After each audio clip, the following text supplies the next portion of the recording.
मेरे एजे YouTuber channel पर आने के लिए आपका धन्यवाद। वीडियो देखने से पहले सब्सक्राइबर करो, लाइक करो, शेयर करो। मैं आपके लिए लेकर आया हूँ हिंदी कहानी हमारा राज्य की। हमारा राज्य एक सुंदर राज्य था। तरह तरह के फूल, विभिन्न आकार के आकर्षक पेड़, मीठे फल, कई प्रजातियों के पशु पक्षी इस प्रदेश को प्राकृतिक सौंदर्य से परिपूर्ण राज्य बनाते थे। लेकिन सब कुछ बदलने लगा है। पक्षियों ने चहचहाना छोड़ दिया। जिन बुलबुल और पपीहों की कूकू से हम नगरवासियों की सुबह होती थी, वो शांत होते जा रहे हैं। हिरणों का कलोल करना और गाय भैंस के बछड़ों का उछल कूद करना सब समाप्त होता जा रहा है। रसीले आम, सेब और अमरूदों से लदे रहने वाले पेड़ अब उजाड़ दिखते हैं। जैसे जैसे समय बीतता जा रहा है, हालात और खराब होते जा रहे हैं। वरुण देव भी प्रदेश से नाराज लगते हैं, जिस कारण वर्षा भी नहीं हो पा रही है। धीरे धीरे हालात बिगड़ते ही जा रहे थे। बिना पानी के फसलें बर्बाद हो गईं। किसानों में हाहाकार मचने लगा। एक दिन प्रधानमंत्री हरिराम ने महाराज को राज्य की बदहाली के बारे में जानकारी दी। हरिराम की पूरी बात सुनकर महाराज ने घोषणा की, हमें देवताओं को शांत करना होगा। अनुष्ठान पूजा का भव्य आयोजन करना होगा। मेरा विश्वास है कि ईश्वर हमारी रक्षा अवश्य करेंगे। 11 दिनों तक प्रजावासियों ने मिलकर पूजा अर्चना की, पर कोई लाभ न हुआ, बल्कि राज्य की स्थिति और भी गंभीर होती चली गई। कुछ दिन बाद एक दिन महाराज अपने कक्ष में थे, तभी द्वारपाल आया। महाराज, ऋषि आनंद जी पधारे हैं। उन्हें तुरंत सम्मान पूर्वक अंदर ले आओ। महाराज तेजेंद्र की पूरी शिक्षा दीक्षा स्वामी ऋषि आनंद के आश्रम में हुई थी। 5 वर्ष पहले स्वामी जी हिमालय की कंदराओं में तप करने चले गए थे। उसके बाद किसी को उनकी खबर नहीं थी। कुछ देर बाद स्वामी जी ने कक्ष में प्रवेश किया। उनके चेहरे का तेज देखते ही बन रहा था। स्वामी जी, आप सही समय पर पधारे हैं। मेरी सहायता कीजिए। क्या हुआ राजन? महाराज ने पूरा घटनाक्रम स्वामी जी को कह सुनाया। मैंने उस जुड़वा अभिशाप को तो निकाल कर बाहर कर दिया, लेकिन संकट का ये दुर्भाग्य मेरी धरती से नहीं जा रहा है। मैं और मेरी प्रजा त्राही त्राही कर रहे हैं। तेजेंद्र, तुम उन 2 नन्ही जानों को अभिशाप कह रहे हो। अभिशाप वे 2 कोमल सुकुमार नहीं, बल्कि तुम्हारी मूर्खता और अज्ञानता है। अगर बाहर निकालना है तो इन्हें निकालो। क्या कह रहे हैं आप स्वामी जी? क्या तुम्हें अनुमान है कि तुमने कितनी बड़ी भूल की है?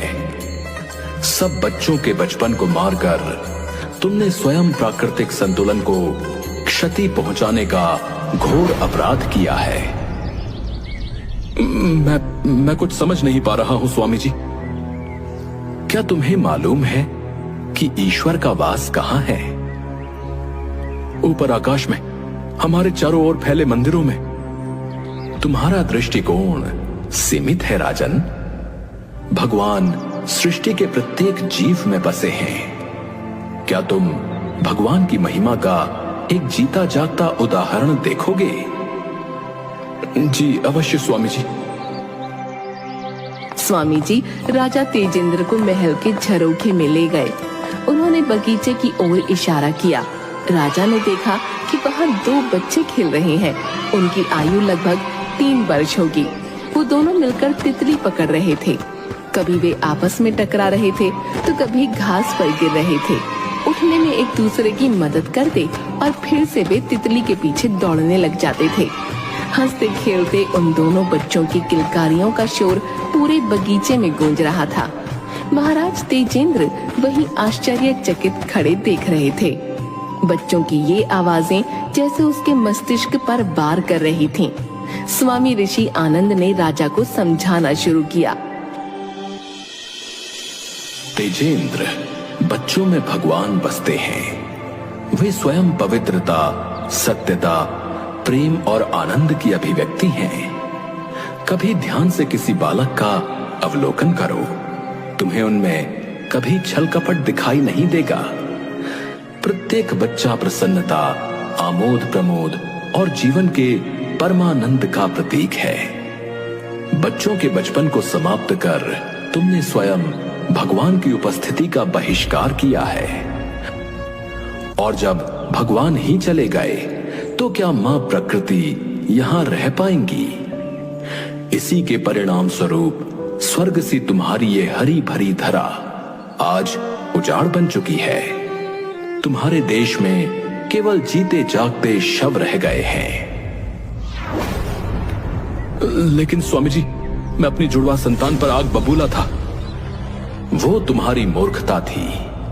तुम्हारी पत्नी की असामयिक मृत्यु उसके भाग्य में थी। तुम उन दोनों निर्दोष मासूमों पर आरोप कैसे लगा सकते हो? वे शिशु अपनी जननी को क्यों मारेंगे तेजेंद्र? बताओ। हे प्रभु, ये मैंने क्या कर डाला? मुझे तो ये भी नहीं मालूम कि मेरे बच्चे आज कहां हैं। 1 वर्ष पहले मुझे संदेश मिला था कि एक साधु उन दोनों बच्चों को अपने साथ ले गया था। हाँ, एक साधु उन बच्चों को ले गया था और वही साधु उन्हें वापस तुम्हारे पास लाया है। वे जुड़वा बच्चे इस समय तुम्हारे बगीचे में खेल रहे हैं। क्या कहा आपने स्वामी जी?